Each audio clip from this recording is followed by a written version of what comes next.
to you this week from the California Institution for Women at Corona.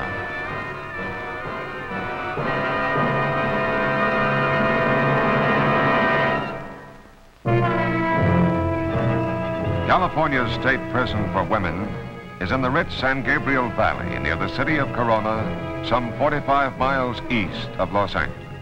It's a modern prison without walls, without bars, where the penal philosophy is an enlightened one.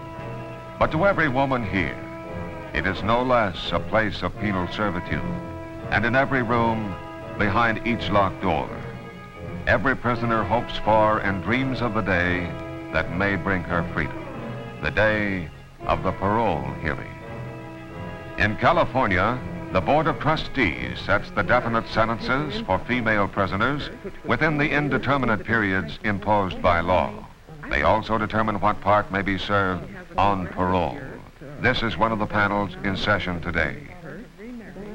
Mrs. Edna Colbert Plummer, attorney. Miss Grace E. Barneberg, civic leader. And Mrs. Ann Humphreys, philanthropic leader. In the hands of these three women lies the fate of the prisoner about to appear before them. Number 56866. This is prisoner number 56866. She is 38 years old, is serving an indeterminate sentence of 6 months to 14 years for writing bad checks. She blames poverty for the crime that sent her to prison. The hearing day has arrived. What fixed sentence will it bring?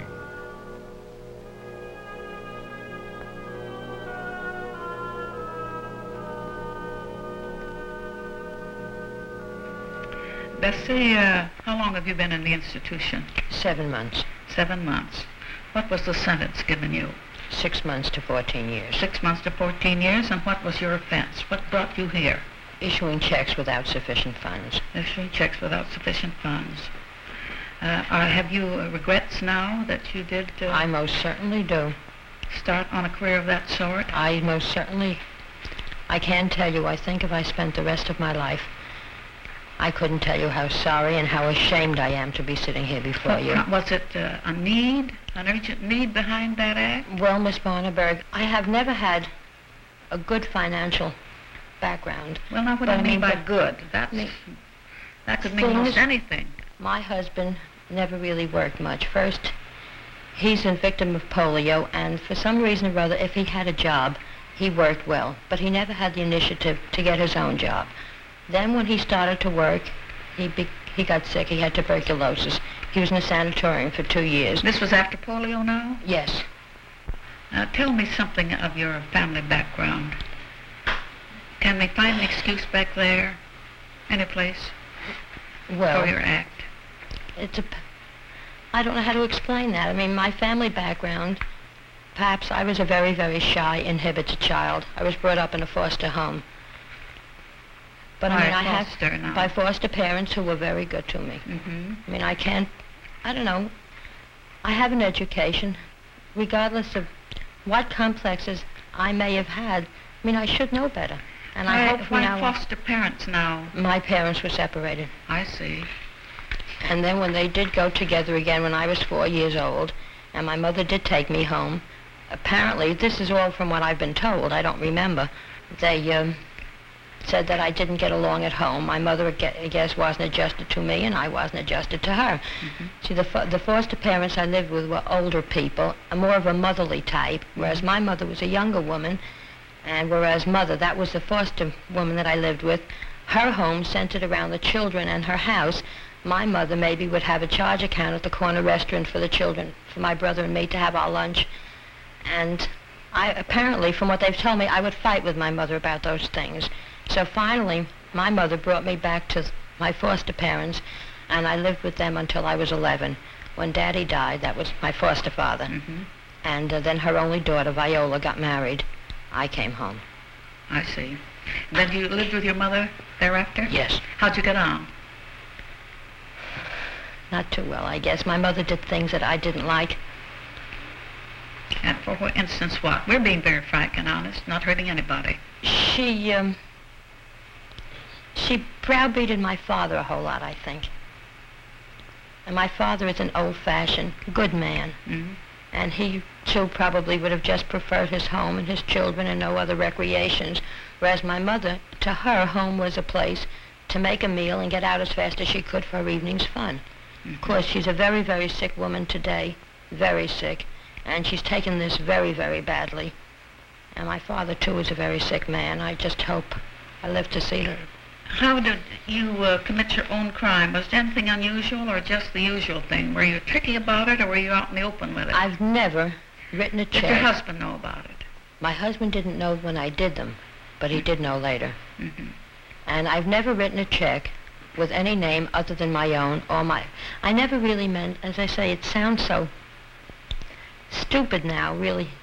But any time I'd write a check, I would endorse it with my own, even if I may have signed a fictitious name on the front. I would endorse it with my own name and address. It was my way of borrowing money for a few days. And then when the check was dishonored at the bank and the person who had deposited the check would come to my house, I'd make restitution. Mm-hmm. I've never used any name but my own. Mm-hmm. What period of time has this covered? About how many years have you been doing this? Well, As I figured out, was about a I've had some trouble. trouble. I want to see where our arithmetic's the same. I had some trouble in 43, I believe it was, and then I was all right until 50 or 51. Mm-hmm. And so then it hovers after my around how many years? Well, all told, Yeah. I guess about 12. Yeah, that's right. I don't like to say About it. 12 years. I knew you wouldn't want to admit that. And I was rather startled to add it up and find that there was that many. As I say, there's been a period of 6 or 7 years where I was pretty good. Mm-hmm. I never, it looked so bad, and I've never really Well, you intended to probably hurt got anyone. tobogganing and you couldn't stop. There was no Well, place to stop. That's what happens. You went along It's- until the It's a officers vicious, stopped you. it's a vicious cycle, and I don't know, when you, once you start on it, it seems to snowball until, I don't know. What are you doing in the institution now that's given you the most good? That's built you up to face the future successfully? This honest merit system, I mean, there isn't any particular work I've done here that's built me up. This honor merit system has taken terrific hold of me. It has. Yes. As I say, maybe because I'm so anxious to get straight with myself, and this seems to be an example to me that a way of life in here could be the same way of life outside. Absolutely, it could. Mm-hmm. What else beside the honor merit system? I'm glad no other girl has ever mentioned that. Well, That the honor merit system was helpful to you. there hasn't been anybody that I've come in contact in this place that's ever looked at me with contempt, which is important, because when you come in here you feel as if you're very defeated, your morale is very low, and when they give you a nice pleasant hello and don't look at you well, as if you're a leper or an untouchable, all of a sudden you feel that you have to live up to that person's concept of you. Mm-hmm. Mm-hmm. Are you learning to smile too? Yes. Greet people pleasantly? Yes. Day by day? Yes. Well, that's the way to go through it. Yes. All right. Have you had any vocational training in here whatsoever? Has anything appealed to you that would help you on the outside? Well, I've always been an office worker, and that's where I would like to work. Well, I think that's all. Is there any question from the board? No, I have no questions, Grace. How about you, Mrs. Humphries? Yes, Bessie, you admitted that you had been issuing checks without sufficient funds for more than 10 years. Well, excuse me. I can't, it goes back more than 10 years, but I mean, it's been for periods that I wouldn't, and then maybe a month might happen that that I did. It hasn't been a constant go-round. But in your history, it shows that you were granted probation on 2 different occasions in the state of New York. Yes. Now, wouldn't you have gained a lesson out of that probation that would have stopped you continuing to write checks? Maybe I needed this to really get away from everything and really think and take stock of myself. Well, you certainly do, and you're in the right place undoubtedly, and you've been thinking through the situation and have arrived. Your thinking is excellent. However, I would like to ask you a question pertaining to the gambling house that you maintain. Now, for your losses, you wrote checks? No, it didn't work that way, and I didn't maintain the gambling house. this is what happened, and I think that this was really more of a downfall for me than anything else. When my husband got sick, Anita, that's my children, was 3.5, and Kenny was a baby. And I wanted to go to work. I've always been able to hold a good job, and I have a pretty good work record. My mother was afraid that she wouldn't be able to take care of the children. This was before she became ill. They were poor eaters, and the Jewish people seemed to put so much emphasis on food for some reason or other. And she says to me, Bessie, she says, I know a woman that runs a poker games. If you'll let her use your house, she'll pay you for the house, and meanwhile, you can be home and take care of your own children. So, I did. You'll step out. Thank you. What will the prison term be? Here is the sentence. What do you think about this case? How much postponement should we give her? I think that since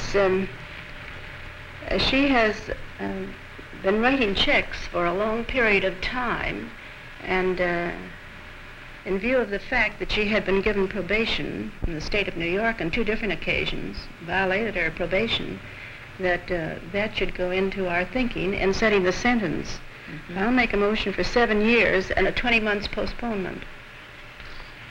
I'd go for that. You think Second that's fair? motion. Mm-hmm. I think that's Those fair. all in favor, say aye. Aye. Those opposed, no. The motion is carried. And now the prisoner will hear the sentence. Bessie, we've considered your case, and the parole officers also, and they have given you a sentence of 7 years with a 20 months postponement. Thank you. At the end of 20 months, you come before us for parole consideration. You understand that? Yes. Now make the most of the 20 months, won't you? Thank you. Aye.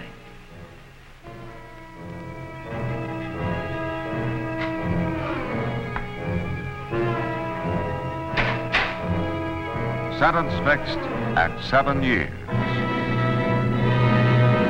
In a moment, we take you to the second hearing on parole.